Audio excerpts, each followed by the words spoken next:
महाराष्ट्र सरकारचा हलकटपणा किती आणि नालायकपणा किती याच्यासाठी हा व्हिडिओ बनवतोय. हा खरं तर सरकारपर्यंत पोहोचवा की नालायकपणा किती करणार.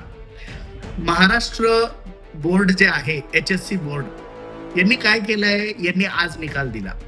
खरं तर माझ्यासारख्या साध्या माणसाला 1 वर्ष आधीपासून माहिती होतं की 3 मेला पेपर आहे नीटचा. आणि तरी सुद्धा हे माहिती असून सुद्धा महाराष्ट्र सरकारच्या बोर्डाने 2 मेला म्हणजे आज 12वीचा निकाल लावला. उद्या पोरांची नॅशनल एक्झाम आहे. देशभरातून लाखो विद्यार्थी परीक्षा देणार आहेत, पण महाराष्ट्राच्या पोरांना बर्बाद कसं करायचं हे आमच्या माननीय शिक्षण मंत्र्यांनी आम्हाला दाखवून दिलं.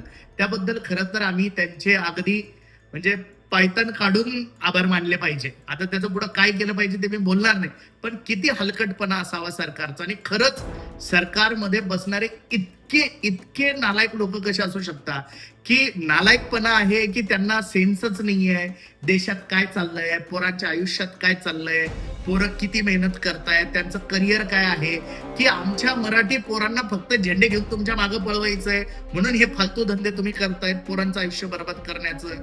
आमची सरकारला विनंती आहे, बाबांनो हे नका धंदे करू त्या पोरं त्यांच्या आयुष्यात काहीतरी करतायत. तर तुम्ही तर झेंडे घेऊन फिरले, तुमचं भलं झालं, आमच्या पोरांचं होऊ द्यावं.